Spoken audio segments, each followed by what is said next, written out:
தெய்வத்தின் குரல் மூன்றாம் பாகம். ஆச்சாரம் தனிப்பிரிவாகாத நவீன மதத் தலைவர்கள். பகுதி 3. கத்தாலிசிட்டி எல்லாவற்றையும் தழுவும் பரந்த மனப்பான்மை வேண்டாமா என்கிறார்கள். வேண்டும்தான். ஆனால் அது முழுக்க மனசின் விஷயம் அல்லவா? காரியத்தில் ஒன்றொன்றும் அதன் அமைப்பில் இல்லாவிட்டால் எப்படி நடக்கும்?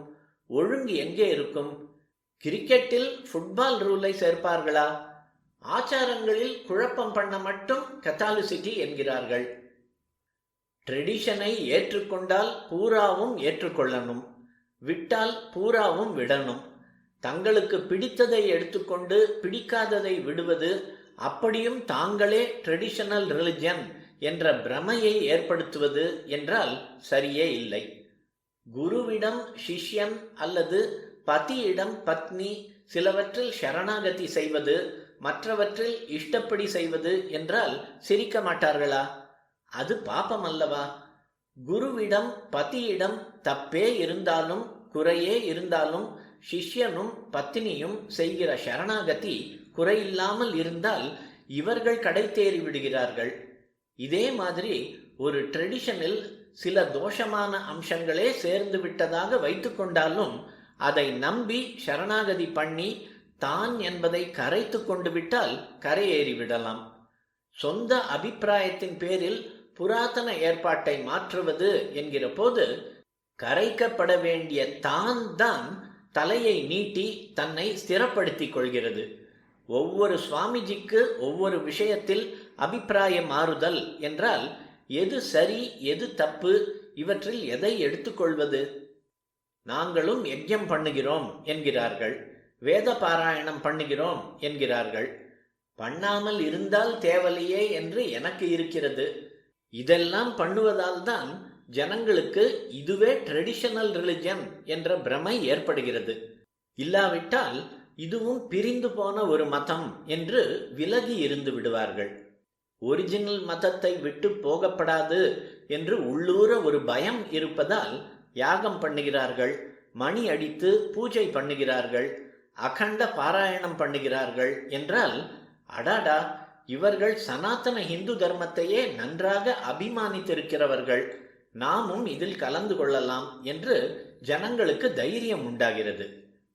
இதற்கெல்லாம் முத்தாய்ப்பாக நவீன சுவாமிஜிக்கள் நல்ல ஆச்சாரமுள்ள வைதிகர்களையே கூப்பிட்டு சதஸ் நடத்தி சம்பாவனையும் செய்யும் போது இவர்கள் நிச்சயமாக பிராச்சீன வழியை ரட்சிக்கிறார்கள்தான், இவர்கள்தான் அதை ரட்சிக்கிறவர்கள் என்று தோன்றிவிடுகிறது. கிட்டே போனால் எப்படி இருக்கிறது? யஜ்ஞம் பூஜை பாராயணம் நடத்துவது வாஸ்தவம். எங்களால் கூட முடியாத அளவுக்கு பெரிய ஸ்கேலில் நடத்துகிறார்கள்.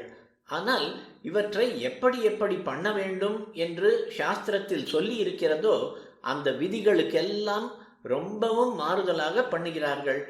முக்கியமாக சமத்துவம் என்ற பெயரில் சம்ஸ்காரத்தை கவனிக்காமல் குழப்புவதாகவும் கடுமையான கட்டுப்பாடுகளை எடுத்துவிட்டு சௌகரியப்படுத்தி கொடுப்பதாகவும் மாற்றுகிறார்கள். சாஸ்திரம் சொன்ன சடங்கையே செய்கிறார்கள் என்றாலும் அது சொன்ன ஒழுங்கில் செய்வதில்லை. லபார்டரியில் போய் எக்ஸ்பெரிமெண்ட் செய்வதானால் இன்னின்ன மாதிரி தான் செய்ய வேண்டும், கருவிகள் இப்படி இருக்க வேண்டும், டெம்பரேச்சர் இப்படி இருக்க வேண்டும், பண்ணுகிறவன் இந்த மாதிரி உடுப்பு போட்டுக்கொள்ள வேண்டும், லோகம் உலோகம் கூடாது, ரப்பர் போட்டுக்கொள்ள வேண்டும் என்று அதற்காக உள்ள விதிகளை அனுசரித்தால் தானே பலன் கிடைக்கும். இதிலே சொந்த அபிப்பிராயப்படி மாற்றுவது உண்டா? சாஸ்திர கர்மாக்களும் அப்படித்தான். லபார்டரியில் காரியம் செய்கிறவன் விதிக்கும் பயப்படுகிறான். மாறி பண்ணினால் கருவியே உடைகிறது அல்லது இவன் கையை காலை பதம் பார்த்து விடுகிறது. சாஸ்திர காரியத்தை மாற்றி பண்ணினால் விபரீத பலன் இப்படி உடனே தெரியாததால் எப்படி வேண்டுமானாலும் செய்யலாம் என்று துணிச்சல் உண்டாகிறது. சயன்ஸுக்கும் சாஸ்திரத்துக்கும் இதுதான் வித்தியாசம். சயன்ஸ் திருஷ்ட பலனை, அது விபரீதமாக போவதையும் உடனே கொடுத்து விடுகிறது. சாஸ்திரம் சொல்லும் அதிருஷ்ட பலனையும் அது எதிர்மாறாக போவதையும் பின்னால் தான் ஊகித்து மட்டும் புரிந்து கொள்ளும்படி இருக்கிறது. ஈஸ்வரன் மறைந்தே விளையாடுகிற மாயன் என்றுதானே சொல்கிறார்கள். இத்தனை யஜ்ஞங்களும் பாராயணங்களும் லக்ஷார்ச்சனை கோடி அர்ச்சனை என்று மாஸ் பூஜைகளும் நடத்தும் லோகத்தில் உட்பாதங்களும் கலகங்களும் தான் பெருகி கொண்டு வருகின்றன என்பதிலிருந்தே நாம் ஊகித்து கொள்ள வேண்டியதுதான்.